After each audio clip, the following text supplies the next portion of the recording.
Βρισκόμαστε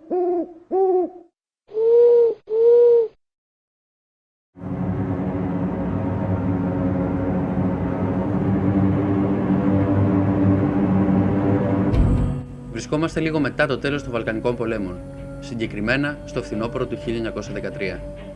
Η Ελλάδα είχε υπερδιπλασιάσει τα εδάφη της και την κυβέρνηση απασχολούσε η πλήρης ενσωμάτωση των νέων εδαφών στο κράτος. Παρά τη μεγάλη επιτυχία, την εποχή εκείνη προβλημάτιζε την Ελλάδα η κατοχύρωση των νήσων του Ανατολικού Αιγαίου, σχετικά με τις οποίες οι Οθωμανοί αρνούνταν να αποδεχτούν ότι μετά τις μεγάλες ναυτικές νίκες άνοικαν πλέον στην Ελλάδα. Οι Τούρκοι, αλλά και οι Βούλγαροι, ταπεινωμένοι μετά τους Βαλκανικούς, έψαχναν ευκαιρία να πάρουν ρεβάνς από την Ελλάδα για τις ήττες τους. Στο παρόν βίντεο θα αναφερθούμε σε ένα σχετικά άγνωστο θέμα. Η Ελλάδα το 1914, βλέποντας να μεγαλώνει συνεχώς ο κίνδυνος από τους δύο γείτονες στα ανατολικά, ήταν έτοιμη να κάνει εθνιδιαστικό προληπτικό πόλεμο εναντίον της Τουρκίας. Η επίθεση αυτή τελικά δεν πραγματοποιήθηκε, όμως είχε σχεδιαστεί και ακυρώθηκε την τελευταία στιγμή.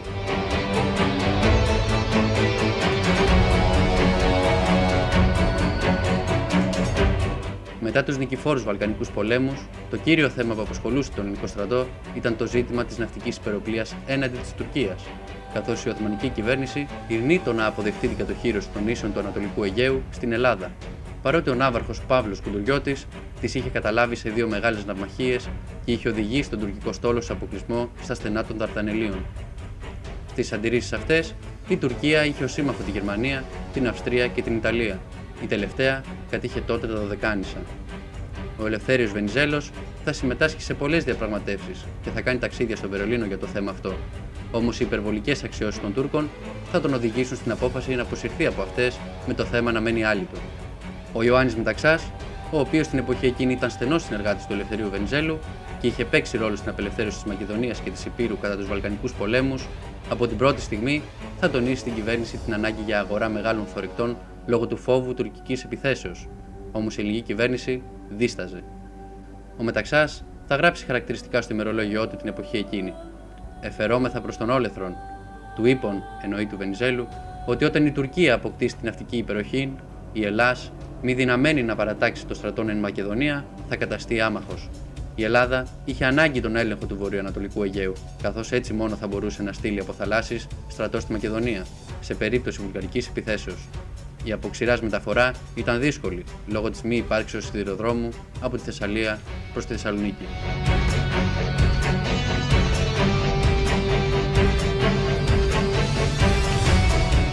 Τα πράγματα θα γίνουν ακόμη πιο δύσκολα, καθώς το Δεκέμβριο του 1913 θα φτάσει στην Αθήνα η είδηση ότι η Τουρκία σχεδιάζει να αγοράσει δύο μεγάλα θωρηκτά από την Αγγλία. Τα θωρηκτά αυτά θα της έδιναν την υπεροπλία, την οποία όλο αυτό το διάστημα η Ελλάδα φοβόταν, και θα ήταν το όπλο των Οθωμανών για να αμφισβητήσουν την κυριαρχία της Ελλάδος επί των νήσων. Ο Βενιζέλος θα υποχρεωθεί λόγω των νέων εξελίξεων να ψάξει για λύσεις. Θα προσπαθήσει ανεπιτυχώς να εξομαλύνει τις σχέσεις Ελλάδος-Τουρκίας, ενώ και η Αγγλία θα αποφύγει να εμπλακεί στη διένεξη αυτή, λέγοντας συνεχώς στο Βενιζέλο να αναζητήσει ένα συμβιβασμό. Την ίδια στιγμή, η κυβέρνηση δεν μπορούσε να βρει στην αγορά κάποιο αξιόλογο θωρηκτό που θα αποκτιόταν ως απάντηση σε αυτά της Τουρκίας. Οι επαφές Βενιζέλου Μεταξά για την εξέβρεση λύσης ήταν καθημερινές. Ο Ιωάννης Μεταξάς από το Σεπτέμβριο του 1913 είχε αναλάβει τα σχέδια αμήνης των νήσων του Αιγαίου και οι μελέτες του τον είχαν οδηγήσει στο συμπέρασμα ότι ήταν αναγκαίος ο προληπτικός πόλεμος έναντι της Τουρκίας, πριν αυτή προλάβει να παραλάβει τα δύο μεγάλα θωρηκτά. Αυτό που πρότεινε ήταν ένας αμυντικός πόλεμος, ώστε να καταστραφεί ο τουρκικός στόλος και να καταστεί ανίκανος για επίθεση εναντίον της Ελλάδος. Γράφει στο ημερολόγιό του χαρακτηριστικά. Εκδέ της εργασίας μου επιθόμην από ημέρα σε ημέραν περισσότερον ότι η κήρυξη του κατά της Τουρκίας πολέμου, πρώτης υπ' αυτής παραλαβής των θωρηκτών, καθίστατο ανάγκη απαραίτητος. Στο σημείο αυτό, αξίζει να αναφέρουμε ότι στο ίδιο συμπέρασμα, περί προληπτικού και ευνηδιαστικού πολέμου κατά της Τουρκίας, είχε καταλήξει και ο Παναγιώτης Κονδύλης για τη μεταπολεμική Ελλάδα, στο βιβλίο του Θεωρία του πολέμου, στο επίμετρο με τίτλο Ελληνοτουρκικός πόλεμος. Στο κείμενο αυτό γίνεται μια ανάλυση για το πώς θα μπορούσε να γίνει και να πετύχει μια τέτοια επίθεση. Στην περιγραφή κάτω από το βίντεο θα βρείτε το link για να διαβάσετε όλο το επίμετρο. Ας επιστρέψουμε όμως τώρα στο θέμα μας. Ο Ιωάννης Μεταξάς είχε επί μήνες μελετήσει το ενδεχόμενο πολεμικής επιχειρήσεως κατά των Δαρδανελίων και είχε καταλήξει ότι μια εθνιδιαστική επίθεση θα μπορούσε να έχει θετικό αποτέλεσμα. Άλλος τρόπος αποφυγής των δεν υπήρχε παρά η κατάληψη των στενών των Δαρδανελίων και είσοδος του στόλου μας εις την Προποντίδα. Εμελέτησα λοιπόν την επιχείρηση κατά των Δαρδανελίων επί μήνας και συνεπέρανα ότι δεν είναι το δυνατόν να επιτύχει παρά εάν γίνει εθνιδιαστικός, εν πλήρη ειρήνη, χωρίς η Τουρκία να υποπτεύει τίποτα. Τις μελέτες του τις είχε ανακοινώσει επανειλημμένος στο Βενιζέλο τον Μάρτιο και τον Απρίλιο του 1914, όμως ο Βενιζέλος ήταν δύσπιστος για την επιτυχία του πολέμου.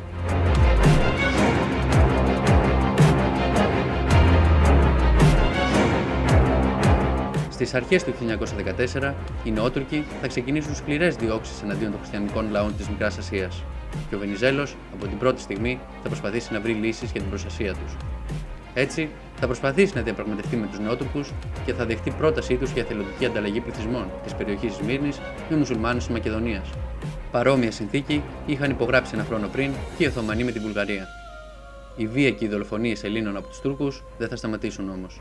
Έτσι, στις 29 Μαΐου του 1914, ο Βενιζέλος θα καλέσει εκτάκτως το Μεταξά και τον υπασπιστή του βασιλέως Κωνσταντίνου, Βίκτορα Δούσμανη, στο γραφείο του για να τους ανακοινώσει ότι λόγω των σκληρών διώξεων που είχαν ξεκινήσει τον καιρό εκείνο στις Κιδωνίες της Μικράς Ασίας, είχε αποφασίσει ότι το ελληνικό βασίλειο δεν μπορούσε να μείνει άλλο άπραγο, καθώς έτσι η Τουρκία θα έπαιρνε περισσότερο θάρρος και θα συνέχιζε τα εγκλήματα. Ο Βενιζέλος φαινόταν αποφασισμένος για πόλεμο και ήταν έτοιμος να εφαρμόσει τα σχέδια του Μεταξά. Όμως το σχέδιο τελικά δεν θα προχωρήσει. Η άρνηση της Σερβίας και της Ρουμανίας να ασκήσουν τα συμμαχικά τους καθήκοντα ήταν η αιτία να αναβληθεί η εκστρατεία. Τελικά ο Βενιζέλος θα πει στο Μεταξά ότι θα πρέπει να εξεταστούν άλλες λύσεις και να προχωρήσουν σύντομα στην αγορά 2 παλαιών αμερικανικών θωρηκτών. Ο Μεταξάς διαφωνούσε με την αγορά αυτή, όμως τελικά ο Βενιζέλος την πραγματοποίησε. Λίγους μήνες μετά, με την είσοδο της Οθωμανικής Αυτοκρατορίας στον Πρώτο Παγκόσμιο Πόλεμο στο πλευρό της Γερμανίας και εναντίον της Αγγλίας, οι Βρετανοί θα ακυρώσουν την πώληση των 2 θωρηκτών στους Τούρκους, με την Ελλάδα να δέχεται έτσι έναν απάντεχο δώρο. Ο Μεταξάς αναφέρει στο ημερολόγιο του ότι ο Βενιζέλος ήταν πολύ χαρούμενος και θα του πει ότι πλέον η Ελλάδα δεν έχει κανένα λόγο να μπει στον πόλεμο και ότι η νίκη για την Ελλάδα θα είναι να παραμείνει ουδέτερη. Χαρακτηριστικά θα πει στο Μεταξά: δεν απειλεί κανείς πλέον την Ελλάδα. Να καθίσομεν ήσυχοι. Παρ' όλα αυτά, μόλις ένα χρόνο μετά, ο Βενιζέλος θα προτείνει η Ελλάδα να εισέλθει στον Πρώτο Παγκόσμιο Πόλεμο και να συμμετάσχει στην προσπάθεια καταλήψεως των Δαρδανελίων, με τον Ιωάννη Μεταξά αυτή τη φορά να τάσεται κατά, αφού σε αυτή την επιχείρηση δεν πληρούνταν ένα βασικό κριτήριο, το σημαντικό πλεονέκτημα του εθνιδιασμού. Η ιστορία αυτή θα μπορούσε να είναι ένα θέμα ενός άλλου βίντεο του Κογνώσκο Team στο μέλλον.